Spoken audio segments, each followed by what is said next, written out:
We talked to Dustin McNeill, the author of Adventures in Amity, Tales from the Jaws Ride, on episode 328 of the Unofficial Universal Orlando podcast.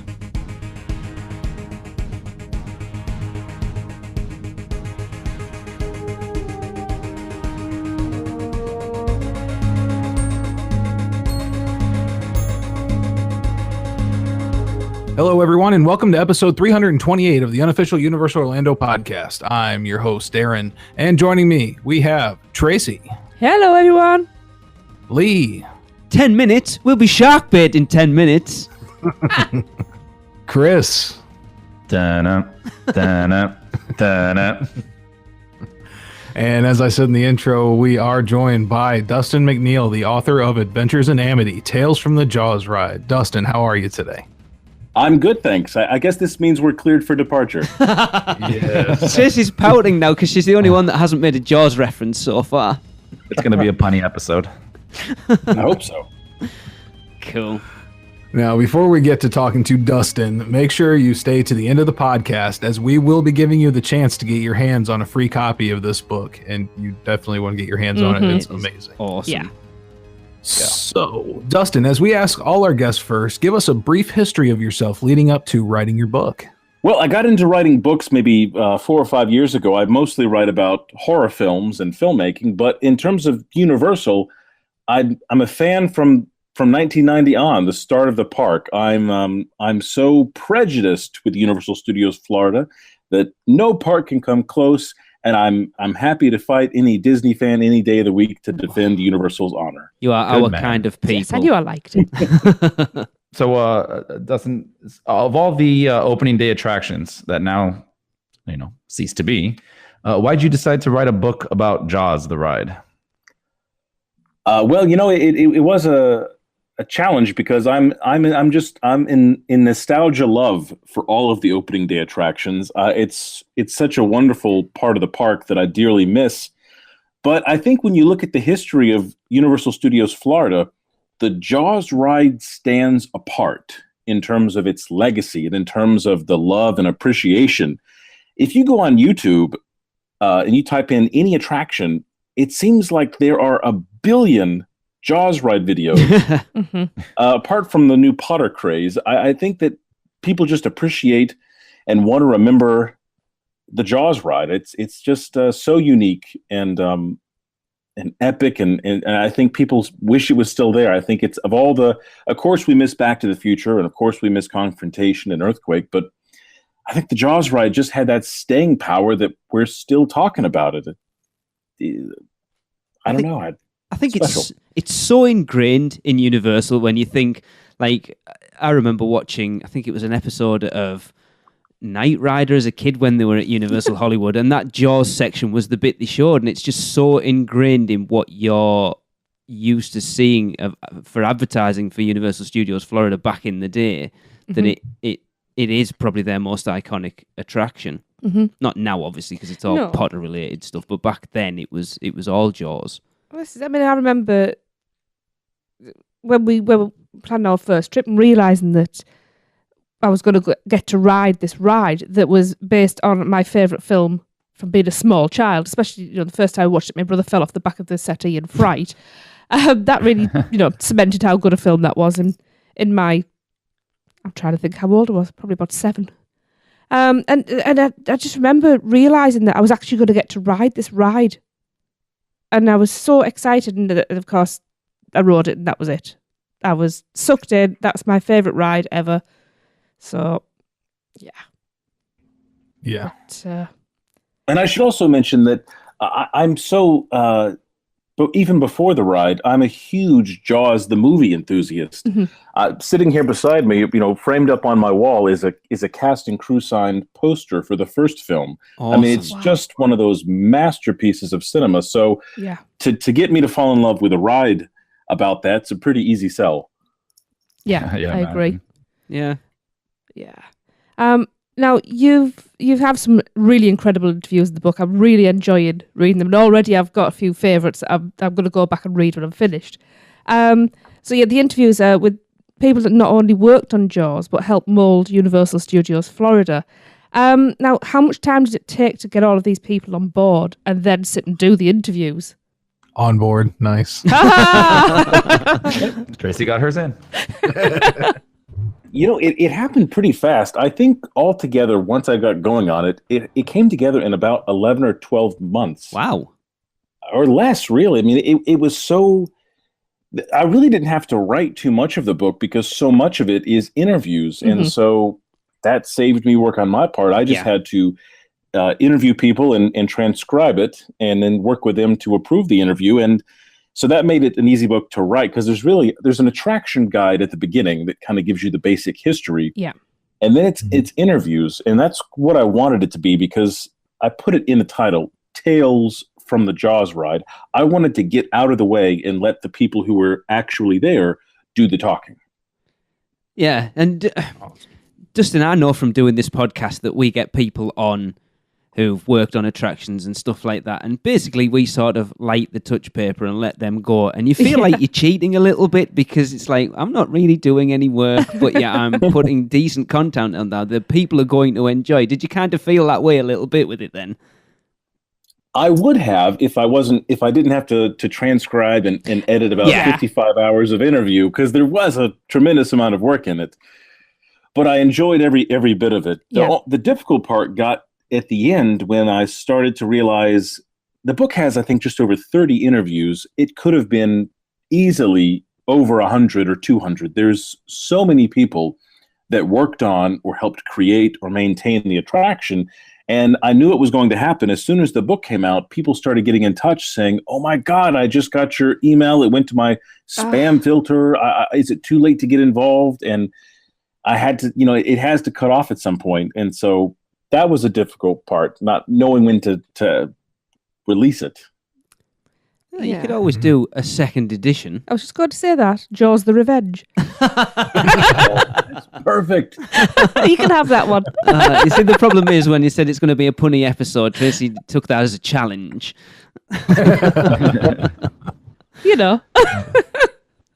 I've already got the title for the sequel book, An Inconvenient Tooth. Oh, I like it. So just going off the back of those interviews then, Justin, did you do them all, were they all in person? Did you do any in person or were they over the phone or were some of them just sort of done by email? How did you conduct those interviews? So I don't live in Florida. I live several states away in North Carolina. So all of the interviews were done over the phone or Skype. And it was so easy. I had to restrain myself from getting off topic, particularly with some of the people like Peter Alexander or Bob Ward, who were the architects, the creative visionaries behind the launching of the park, because I could easily get off topic and find myself talking about the E.T. adventure for half an hour, and I've wasted now this interview where I should have been talking about Jaws. It was fun. It didn't feel like work at all, talking about these subjects. No, I'd be the same. It's like, I know I've got you on to talk about Jaws, but seriously, I've got Peter Alexander sat there. I know. Right, I just want to hear everything. We kind of did it with Julie Zimmerman, that you want to talk Halloween Horror Nights, but when she starts getting into everything else, you're like, oh, we could spend hours. And it's so interested as well, yeah. But you must have got a buzz out of talking to those people. Absolutely.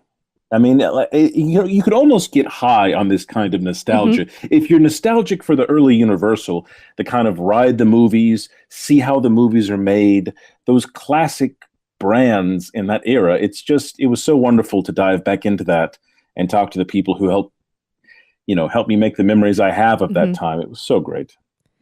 See, it's that you use the word nostalgia there. It's just made me think, because we didn't actually come to the parks for the first time until 2004, which is, I realise it's very shameful of us. I'd have been there earlier. Well, you hadn't realised. But I'm just sitting there thinking, nostalgia is the right word, and I'm just thinking, is it possible to be nostalgic for something that you didn't even experience? Because that's how I feel. Yes. I think absolutely. Because I appreciate that style of ride with the storytelling and everything. I really appreciate, which is why I've really loved reading this. And it's like, it's modern living, isn't it? The parks and the themes and the styles have moved on from all those opening day attractions, which is a shame, I think. The park, Okay. I love the park as it is today. I think it's kept up with the times as it has to. It's reinvented itself, and it's still so much fun. But it is almost unrecognizable, aside from some buildings and facades, to what it was on opening day. And I can appreciate both of them. Yeah. There are too many screens. That's a funny you should say that. But it's still a great place. Yeah. It really is the Jaws ride, I think, is the embodiment of the opening of Universal Studios and everything they were aiming for. It gave you what looked like a behind the scenes look at an attraction. You're going on a tour, through Amity. So you're actually putting yourself in that environment. But at the same time, you're seeing the edges. You're seeing, that Jaws is a mechanical shark. It's pretty obvious while you're on there. But, you're still letting yourself get immersed in that story because you've got an excellent storyteller, at the front of the boat, guiding you along the way. An actor as well, bringing you back into the studio sense. So I think it really does that, and it achieved that better than probably any other attraction has. I agree. It is awesome. I know you kind of say there's too much screens there, and we've talked about it till we're like dead at this point. Dead in the water. Having read that book, I understand why they go for screens nowadays. Yeah. To be honest. Oh, sure. When you look at the hassle, I mean, you can't fault Universal at all. With that first iteration of Jaws, they tried to push the boundaries of what theme park attractions were so much. And I think to a certain extent, they still do that now. I mean, if you look at Forbidden Journey, that pushed what theme park attractions were, and they've always done it. And the problem with pushing things to that point is you're not always going to get it right. No. Things aren't always going to work as you want them to. And especially now when you look at how busy those theme parks are, they couldn't get away with an attraction that wasn't up sort of 95% of the day at this point. So you can understand why they do it. Yeah, it's not really the same. I would love to ride Jaws one last time. Yes. We just have to go to Osaka for that. Well, yes, that's the thing. It is still about. I'm not averse to that. The Jaws ride, the style of the Jaws attraction is kind of lost in two ways. In one respect, they're not putting animatronics in water anymore and letting you go into that physical environment because of the screens that we just mentioned. But also, on the other hand, spieling attractions are really a dying art form, it feels like. And I'd love to see a new attraction that used a performer as well as Jaws did, and even as well as Confrontation did. Yeah. That's something we say a lot. That human element just adds. It's not just a little bit. It adds so much more to an experience. It's because obviously everybody is a different personality as well. Everybody's going to deliver that script in a different way. Yeah.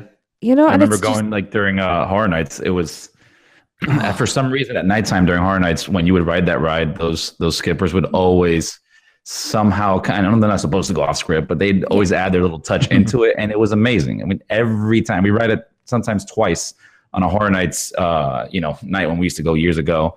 It was just an awesome experience, and exactly what you're saying, Tracy. Yeah, I'm gutted we never got to experience Shark in the Dark. Yeah, see, that's something else I miss as well, because I loved the whole area, not just the ride, the whole area of Amity. It was like in that corner of the park was like a mini vacation in your vacation, because it just was beautiful. There was times I would ride that ride, and because we're doing it so many times, I wasn't even taking in the shark or anything like that. I was actually looking at the sets and the church and the buildings and stuff like that. And I was actually looking at all the small details, and it's just such a shame. But part of what I miss is actually outside in the midway where we used to go and get the hot dogs and things, and you could sit at the side and watch the ride go around, and I loved that. And even that you can't do anywhere now. Yeah, coming from the UK too, that gave you like an idea, like a little sense of that, American ephemera, 4th of July celebration going on all the time. And now you get to see London. Yeah, which we haven't even seen in this country. I don't even want to see while I live here, So, I mean, Dustin, like you say there, the spieling attractions are very much a dying thing now, and it's my biggest issue with that is every ride's the same now. Mm-hmm. If you ride Spider-Man or Transformers, they're fantastic rides, but every ride's exactly the same as the last one. Whereas when you rode Jaws, you rode it once, you might get a great skipper and it was brilliant. And then you might get someone who's not quite as into it, but it would still it would be a different experience. And you don't get that now. Every ride is the same as the last one, as the last one, as the last one, as the last one. Yeah, how can I not mention the Fast and Furious with that comment? Such a shameful carbon copy of Kong. I mean, what if the reverse was true? What if they did start just like copycatting Jaws? What a wonderful problem to have. Oh, that amazing ride was too much like the Jaws ride. That'd be the best problem ever. But instead, they're copycatting the easiest approaches. And it's not great. Yeah, I think that's left a sour taste in a lot of mouths, actually. I probably shouldn't come on here and badmouth Universal. I love it dearly. I'm surrounded by Universal crap right now, all the memorabilia. So I'm a huge fan, but I'm not afraid to. It does have a few cracks in the legacy. It does, and that's we do it week in, week out. It's because we love it so much, and we want it to be the best it can be. Mm-hmm. And it's easy for us to sit outside the bubble and see the mistakes they're making, but you don't know what goes on in the house. We say the mistakes. We don't know. That's our opinion. I think I've seen literally 3 people in internet land say they enjoyed Fast and Furious. I think they may have been drunk. I can officially say that I am actually going to get to ride it next year, and we have to do it. It's I am. You realise that there's going to be a crowd of people waiting for us to come out and see what we thought. Yeah, there's 2 different ways to say we have to do it. We have to do it, or we have to do it. I know it. Right, I know it. When we ride Fast and the Furious, I know exactly what we have to say when we come off it. If we don't like it, of course, which is call the Marines. We're going home. Nice bringing it back. The problem is we're going in with a preconceived idea of what it's going to be, and yes, but well. All right. Well, Fast and Furious is one thing, but let's get back to the book here. Yes, sorry, absolutely. That was my fault. I did that. No. Don't worry. No, it's okay. If you get off on a little bit, they'll take it all the way. Yeah, so love it. So, Dustin, was there anyone you wanted to interview that you didn't get to when you were writing the book? I'm sure, but right now nothing comes to mind. Actually, sure, there were people who are still at Universal. And quite high up in the executive ranks, who I think the impression I got and the opinions I got from people around them was that they don't really want to publicly go on the record about Jaws right now because the Jaws ride isn't one of the brands they're trying to push. They want to push Jurassic Park, and Despicable Me, and all the other popular brands. And that's not Jaws right now. That's the same reason that Universal gave when I almost forgot his name. The guy tried to organize the Skipper reunion when the ride was closing. Is that Tom Cruise? Tom Cruise, yes. Tom Cruise, the great Tom Cruise. Yeah, he tried to organize the most fantastic Skipper reunion, and Universal just kind of said, that's not really what we're focused on. We want to highlight the exciting things that are coming. Yeah. And that was a little disappointing. It was. I couldn't believe that when I read that. That's terrible. The thing is, though, it's still drawing attention to your theme park, though. Yeah. Showing that you value your legacy. In a different way. It's like, I think they're starting to learn it a little bit now, Universal, that they've realised they've got fans who've been fans for a long time and they are embracing it a little bit more. But they just need to look at Disney and the nostalgia that people have for Walt Disney World and realise that they need to treat their fans the same, because there are people out there that love these old attractions and do want to pay respect to them when they do take them away. And let's be honest, they've took everything away at this point. Yeah. It's sad. It is sad. It is. I mean, when we visit, I do still have to go out and buy my Jaws merchandise every time. I have to have something Sometimes new. I think Universal has kind of learned the lesson and is started to appreciate their own incredible legacy, like with the opening of the Film Vault store. Which, but then they'll do something like the new nighttime show opens, and I don't think I could spot one movie represented in the nighttime show that doesn't have an attraction. So it's like, if you're not hip and current and you have your own ride, we're not featuring you. Yeah. And that's disappointing because I loved the 100 Years of Movie Magic. I loved that show. Yeah, I loved spotting all the favourite old movies that came from my childhood and ones that had been before I was born that my parents had brought me up on. And it was lovely because you felt like you'd been part of something, you know. That made more sense.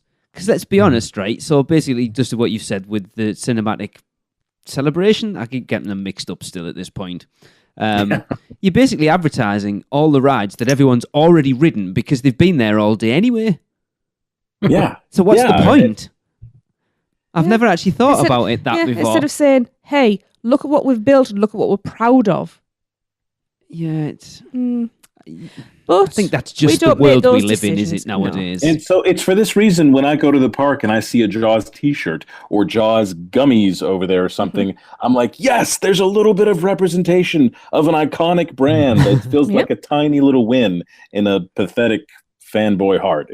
I'm so glad the hanging shark is still there, but I'm always like, I always want more. I want to see Jaws in the Nighttime Lagoon show. It's a lagoon show. Yeah. It's perfect. I have been saying this for a long time.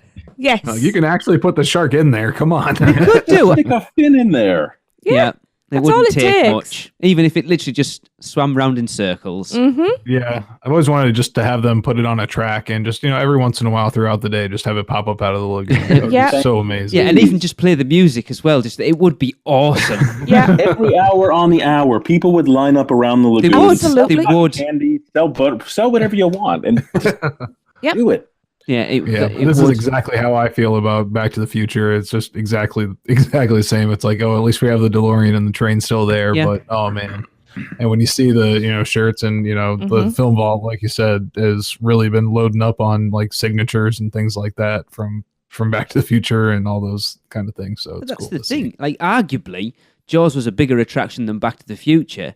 Yet Back to the Future's got the DeLorean, the train, and Doc Brown. Jaws has just got the shark and some little references in Diagon Alley.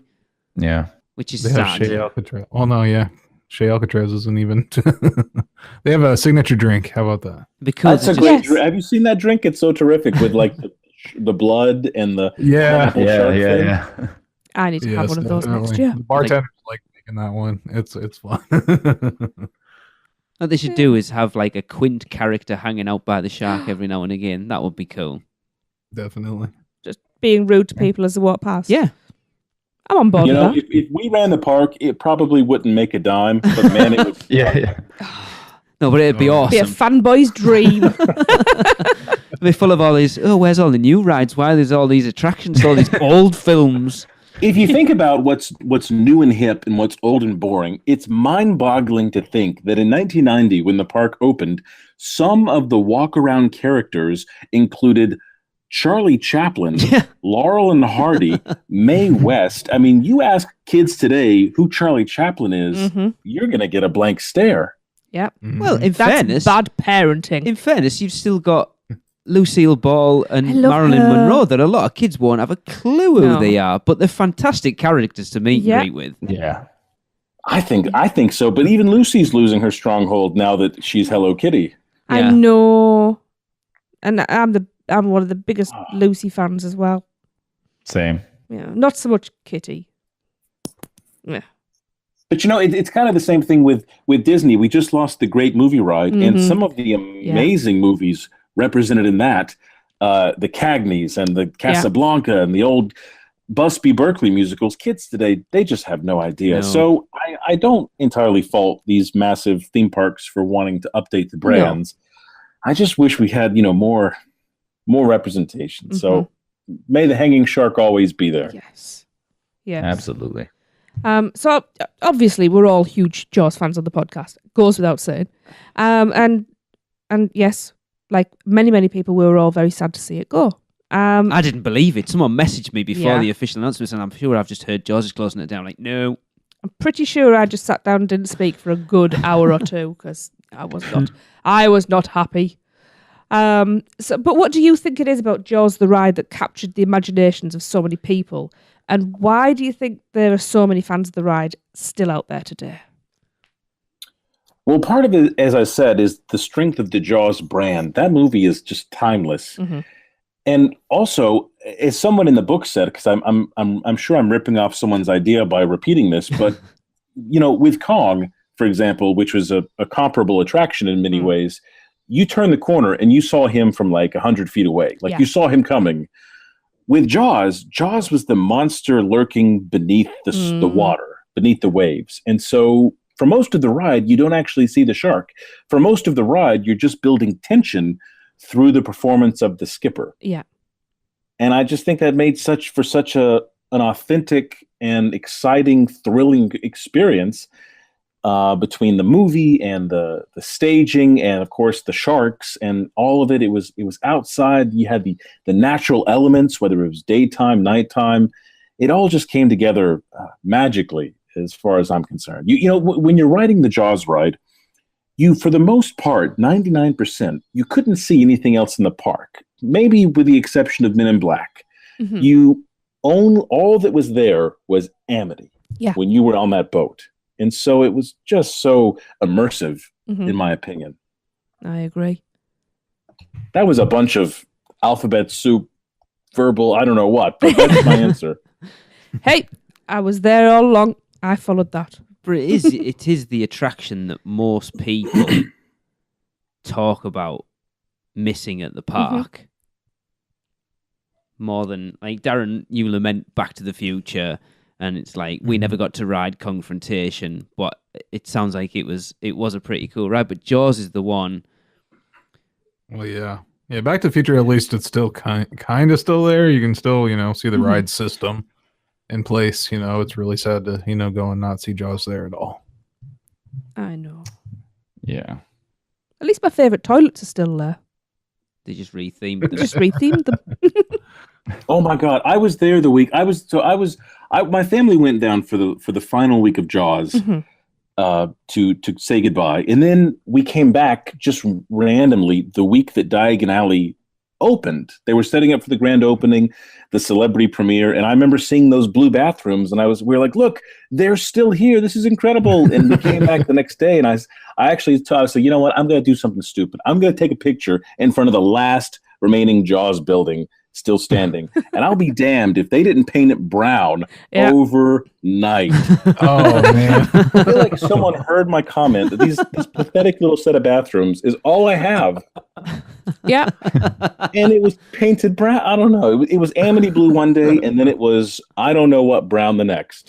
Amity blue. I like that. You have made me so happy because when we went back after the ride had closed, we're walking along, and I realised that this brown lump in front of me was the Amity bathrooms, and I just stopped dead in my tracks and just looked. And I think the people around me were kind of going, "What's happened? Has she broken?" She was crying. And I was just going, "What happened? It's not quite right." So that makes me happy because it wasn't just me then. As much as I rag on Diagon Alley and kind of poke fun at it, even in the book, I poke a little bit of fun. I'm happy that such a blockbuster phenomenon thing replaced Jaws. Oh yeah, yes. They had torn down Jaws and put up Fast and Furious. Yeah, man, that would have really just. That just bear thinking about. You mean like pulling down Disaster or Earthquake and putting in Fast and Furious? Disaster and Beetlejuice. I mean, it's a double whammy with that one. Yeah. Cool.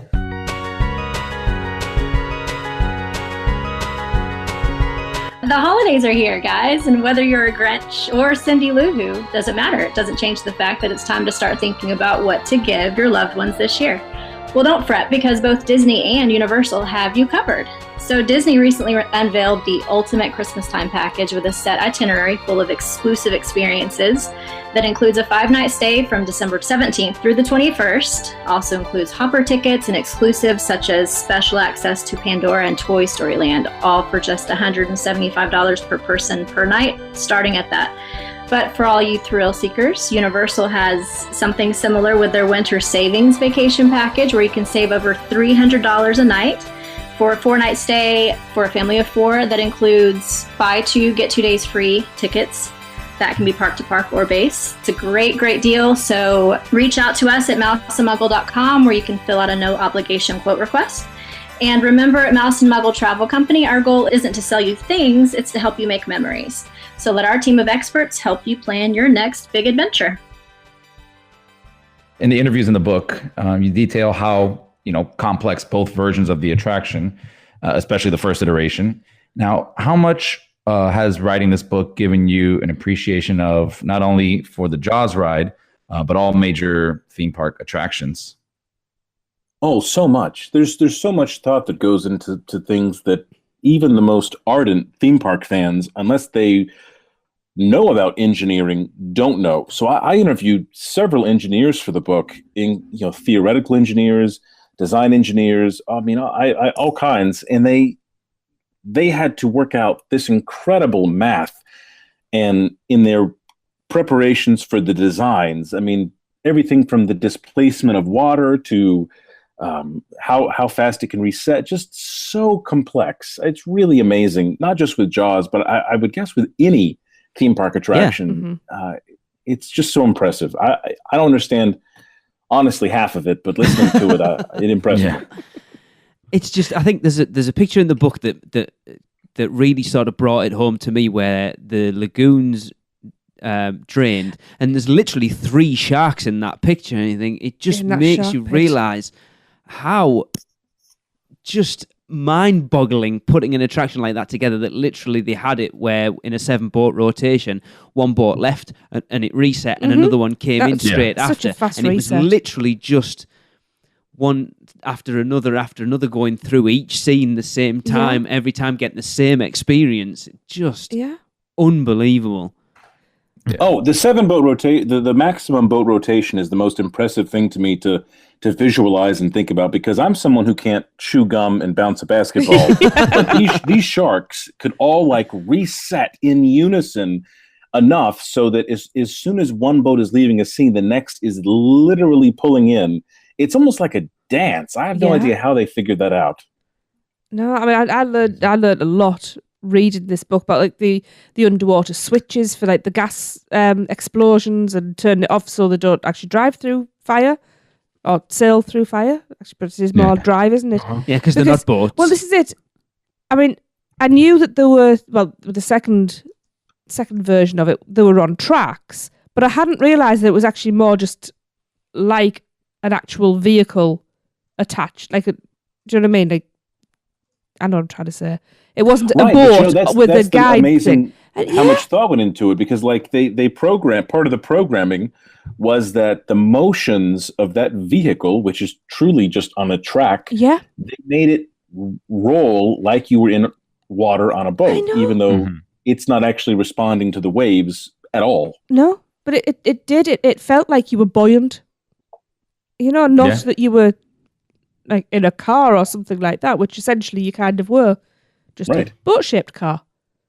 Yeah. Just phenomenal attraction. One of the, someone mentioned a moment ago, the 2 versions of the ride. One of the things that was most interesting to me, and I'm also most proud of with the book, is that I was able to shed a lot of light on the first version of the ride that was only open for a few months, because besides a YouTube video or 2, there really wasn't too much known about that version of the ride. At first, I thought the people who made it, the engineers and designers and skippers, might not want to talk about it, since Universal kind of started suing people for millions of dollars as soon as they closed it. But they were very happy to talk about it. And, even that version was so wildly ambitious that I would have loved to have experienced it on a good day. I wish they'd had more time to perfect it, because a shark biting onto your boat and dragging you through the water.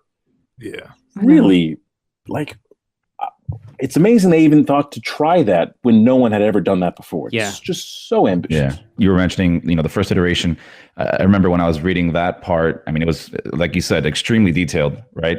And I remember laughing out loud when you were talking about the lawsuit that happened. I'm like, a ride didn't work well. Okay, what's the lawsuit about? And then when I read the line where it's like using non-waterproof parts in a water ride, I just laughed out loud. I thought that was hilarious. I think the thing, like, that bit sounded cool, but the end bit as well, just the technology they used behind the shark explosion at the end with the net, and that they could suck the red dye out of the water quick enough that when the next boat came in, it was exactly as it should have been, and then do that again. They really pushed the boundaries. Reading that book makes you realize how much they didn't come in and just go, right, we're just going to do bog standard, by the numbers theme park attractions that Disney are doing down the road. We're going to push the envelope of what can be done with an attraction, and you can't fault them for that, because, Dustin, I know every interview you did, every person that got asked, which version of the attraction did you prefer? Without doubt, everyone said when that first iteration worked, it was unbelievable. Mm-hmm. Yeah, that explosion at the end was so fantastic. It shows you how short-sighted I would be designing a ride. I would have figured out how to make it explode, collect the shark pieces, and release the die, and I'd have been like, cool, that's it. That's all I have to do. It got the shark pieces back, and it reset. But they actually figured out that if the next boat is coming in 20 seconds, they had some kind of like bubble release system to clear the water of the red dye in time for the next boat. Like, that is so just genius to me. I would have never even thought, what are you going to do after like an hour when the whole lagoon is like bloody and red? But they had a system to kind of clear it up and kind of reset for the next boat every minute or so. That's just so incredible. Yeah. Now, having never ridden the first Jaws ride, this book not only makes me wish I had, but also makes me wish that Jaws was still around in Orlando now. Now, Dustin, if Universal turned around and told you that your book had convinced them to take out Diagon Alley and bring back a modern version of the Jaws ride, essentially the same ride, but with updated tech, would you let them do it?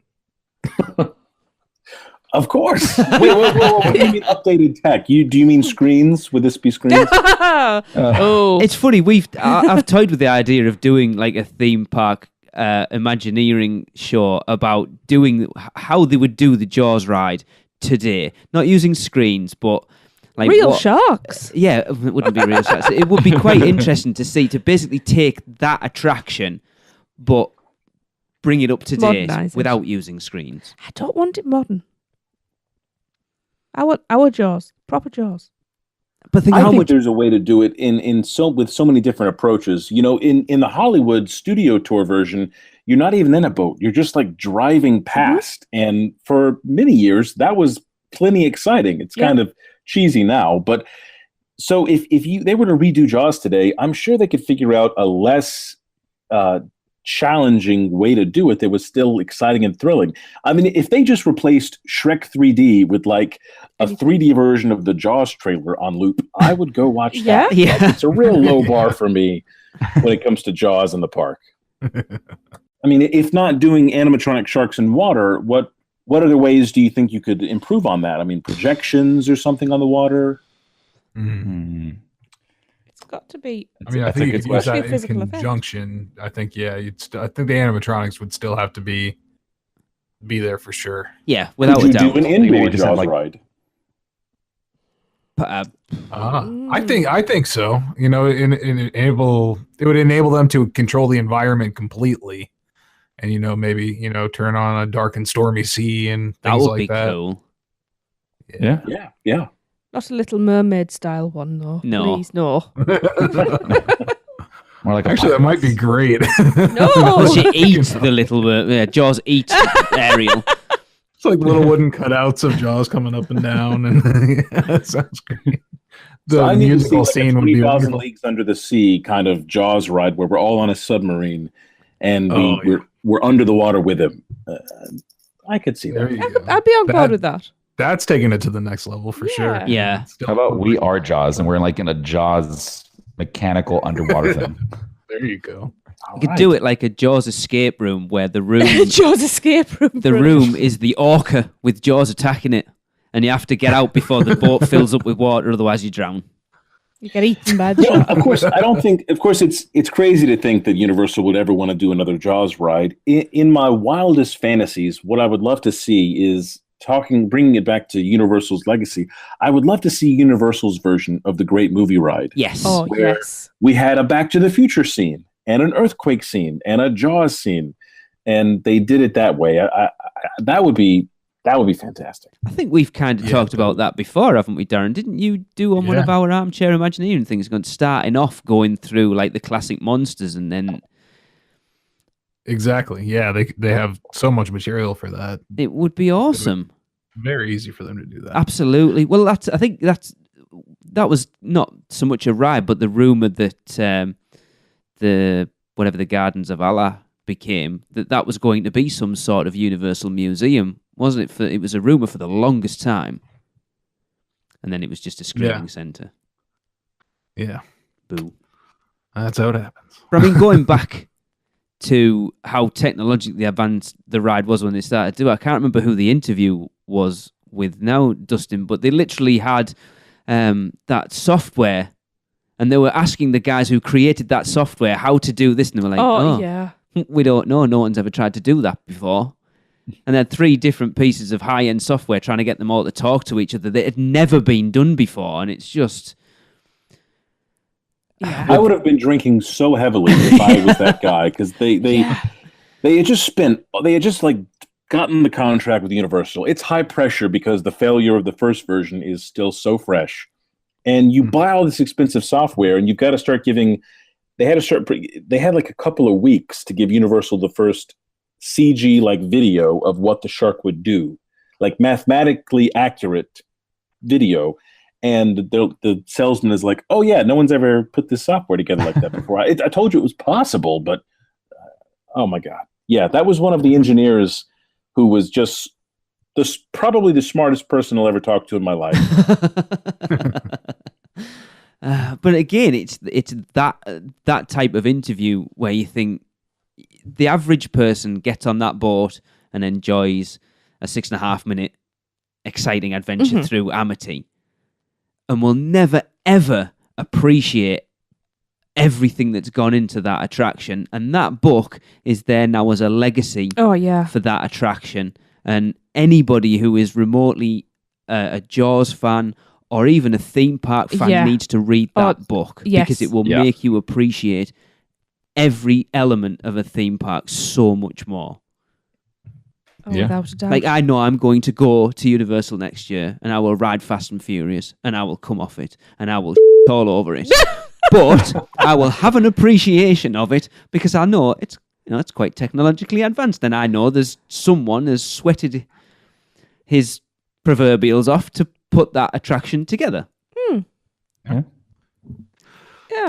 But you say they potentially will never bring it back. People said that about Kong, and we've now got Skull Island. So the potential, you never know.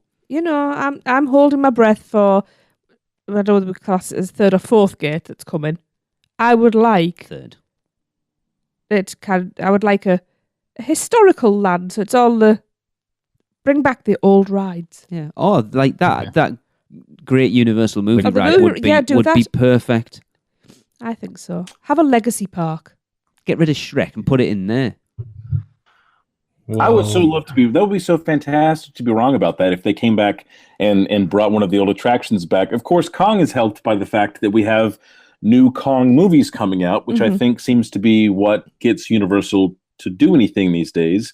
You need to have a popular, not just movie, but franchise attached to an attraction if they're going to build something new. And Jaws, it just doesn't. It's been what, 20, 30 years since we've had a Jaws movie? It must be 30 easy, yeah. And I don't want them to make a new one. Yeah, no. So, yeah, just for the sake of the ride, unfortunately. No. Well, then can we meet them halfway and do a mega attraction?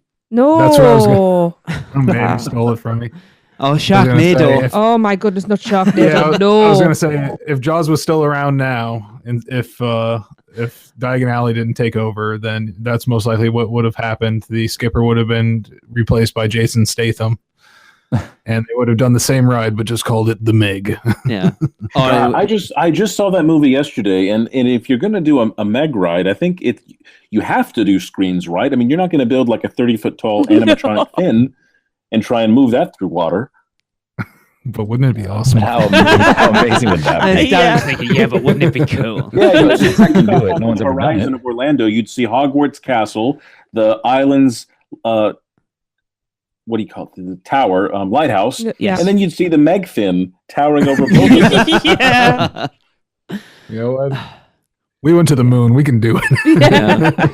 It's like you go back talking about Kong being there because they've got new movies, but the weird thing is that Skull Island isn't attached to a movie because the Skull Island film that came out isn't the same as the attraction. Yeah, but that was the original intention for it. Yeah.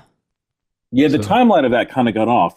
But also helping it is the fact that they kind of had a demo version of it with the studio tour out in Hollywood. So they knew they could do it. They were essentially just expanding. I mean, I don't think, in this, I don't mean to sound like a knock with this to Universal again, but they don't start too many new rides these days without either a popular franchise or some kind of inroad where they have confidence that it's going to work out. But I think if you look at Disney, they're going down that route as well. Yeah. It's like they're, I think it's just today's day and age that it comes from a marketing point of view. It's easier to market something that people already know about than something they don't. So when you're trying to sell Expedition Everest for as an example, it's easier to market Star Wars Land than it is to market Expedition Everest, because everyone knows what Star Wars is, but does everyone know what the Yeti is? Right. True. They do now because it's that thing that has a flashy light on it. But I think that's what it comes down to. It's like you look at Horror Nights now, they've got a point with a 50-50 split with the houses where they do the IPs because they know that'll draw people in, and then they do the original houses for the fans, but then also to draw new fans in as well, that the people coming in for the IPs will do the original houses, and that will make them appreciate Halloween Horror Nights as a whole. But it is worrying that I think we can blame Universal a little bit for the extreme escalation of how important IPs are. I mean, when they could say that they had Hogsmeade and come and actually like be in this made-up environment and live it, experience it, and touch it, and drink it, it seemed like Disney responded to that, and then Universal responded, and that's just where the whole industry is heading now. Yeah. It's kind of unfortunate though, because then you miss out on some really cool original IPs that the parks have put out before. Well, yeah, you talk to Disney fans, and you'll probably never ever get another Pirates of the Caribbean or a Haunted Mansion. Yeah. And it's sad. Yeah, it is. Okay. Just Just bring this up a little bit. just go back. This is so. I've made this so negative. I'm so sorry. I've actually got a question. Back to the book. I've got a question that Lee doesn't know about because I've just thought about it. Well, go on then. I am. Shut up. Let me get on with it. So, Dustin, one of the questions that you asked just about every one of your interviewees was, especially if they were skipper, which was their favourite scene in the Jaws ride. Which one was yours? I think I liked, and of course I could answer this differently depending on the day of the week, but I think I liked scene 2 the most because when you came around that corner and you saw a boat like the one you were on sinking, that's an oh crap moment. And then you see the shark fin come up and the skipper starts to panic, and it's where the ride really kind of kicks it into high gear for me, and it really gets exciting.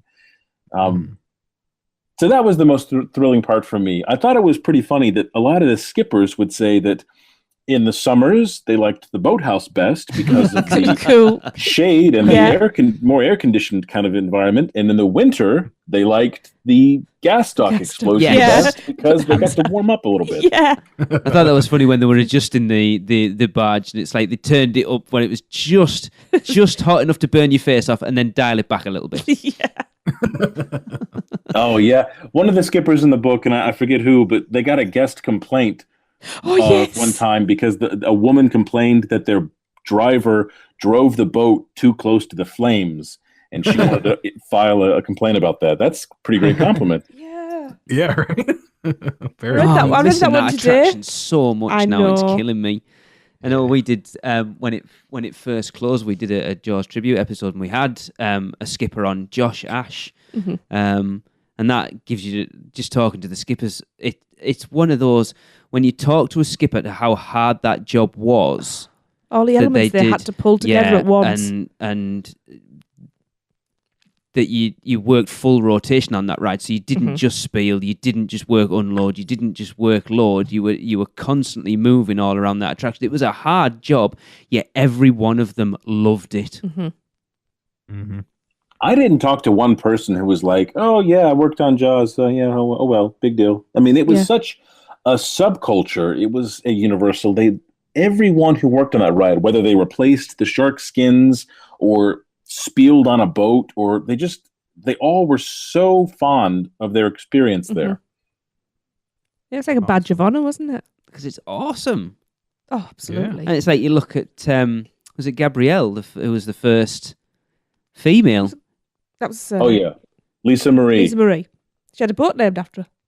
The surname's Gabrielle. Gabrielle, yes. Yeah, I knew there was Gabrielle in there somewhere. That she was the one that pushed that forward. I thought that was a great interview. Yes, I enjoyed that. Like an honour to be the first female Jaws skipper. It must be so cool to be like, right, I'm going to do it. Yeah. Yeah, and then she accidentally runs over the shark with her boat, rolls into the unload dock and says, "Hey, we got to close the ride. I just killed the shark." And the guy's like, "Of course you killed the shark. You're the skipper. You're supposed to kill the shark." Oops. You'd feel so guilty though that literally that was virtually the last time that attraction ran. Yeah. And like Tracy just said, she came back to visit the ride once it had reopened and was delighted to discover they named a boat after her. It said Lisa Marie on the front of the boat, and she asked someone, "Hey, do you guys know who Lisa Marie is? Do you know who that was named after?" And one of the random skippers she talked to said, "Yeah, I think that's someone who died. I think she died." Ride. So she's a bit of a legend. No, I think they wanted to kill me, but they didn't. Yeah, I was gonna say, rather than admit, yes, it is. I was laughing at some of the spielers, and obviously they weren't supposed to go off script, but they would. And the one who fainted, I don't think you've got this, Farley. One fainted when they saw the first shark and stayed on the floor until it was over. Oh no, I've not even got that far.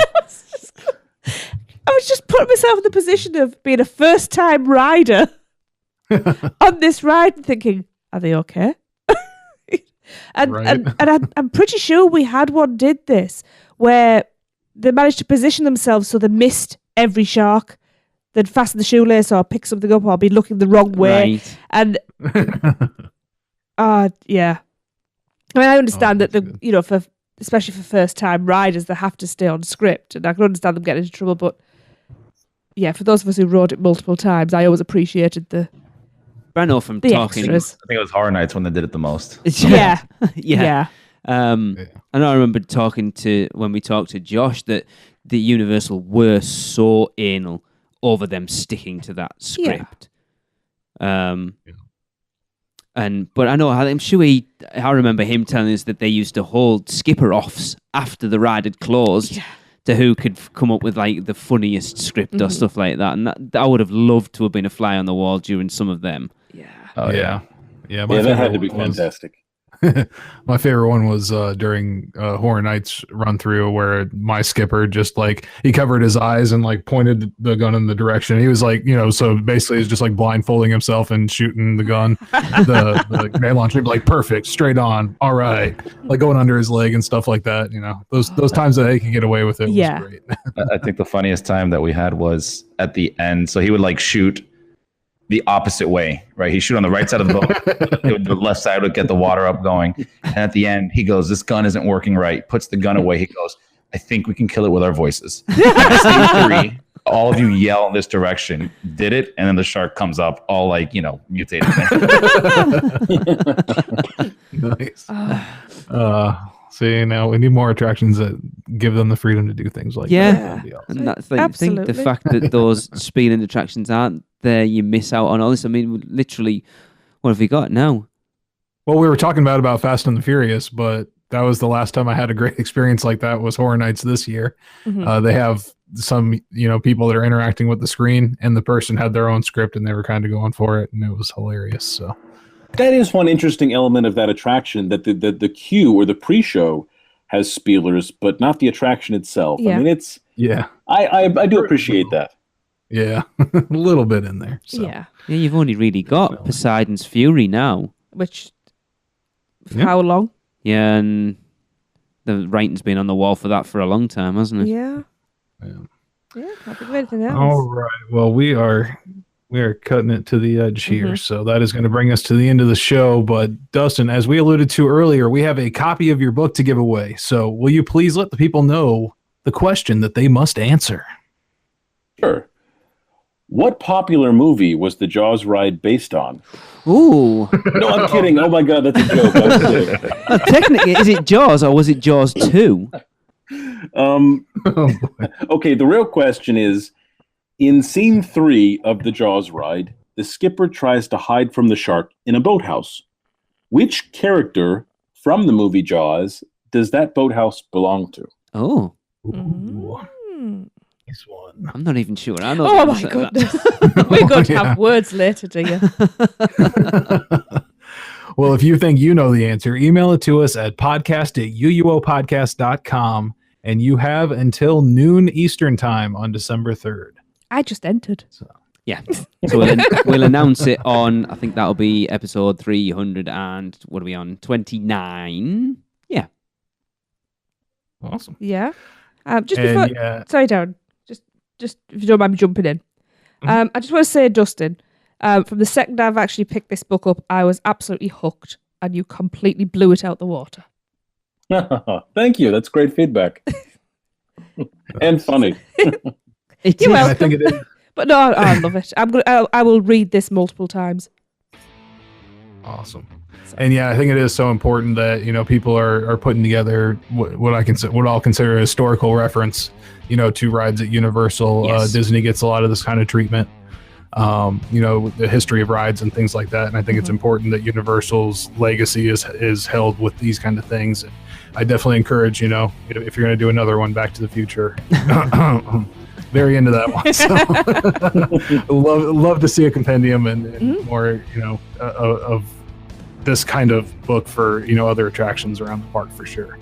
I truly would Absolutely. too. I tend to write the kind of books that I want to read, and I would love to read books on all of the Universal rides, really.